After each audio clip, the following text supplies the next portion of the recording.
दयावान राजा की कहानी। एक प्रेरणादायक हिंदी कहानी। बहुत समय पहले की बात है। सत्यगढ़ नामक एक छोटा सा राज्य था। वहां एक राजा राज्य करते थे जिनका नाम था राजा हरिवंश। वे न केवल बहादुर और समझदार थे, बल्कि अत्यंत दयालु और न्यायप्रिय भी थे। उनकी प्रजा उन्हें बहुत प्यार करती थी, क्योंकि वे हमेशा दूसरों की मदद करने के लिए तैयार रहते थे।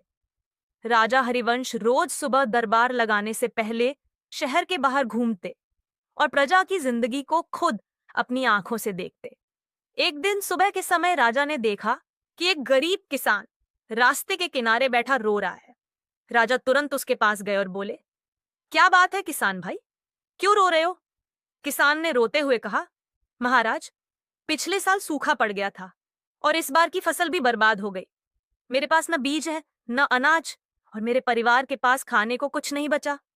राजा हरिवंश ने उसकी बात ध्यान से सुनी और तुरंत अपने मंत्रियों को बुलाकर आदेश दिया, इस किसान के खेत में बीज, खाद और पानी की व्यवस्था राज्य की तरफ से की जाए। साथ ही इसके परिवार के खाने का इंतजाम भी किया जाए। इसके बाद राजा ने पूरे राज्य में एक घोषणा करवाई, हर गरीब किसान को अगली फसल तक सहायता दी जाएगी। जो बीमार हैं, उनके इलाज की व्यवस्था राज्य की ओर से होगी। राजा हरिवंश ने एक विशेष कोष बनवाया, जिसमें अमीर लोग दान कर सकते थे और वह धन गरीबों के कल्याण में उपयोग होता था।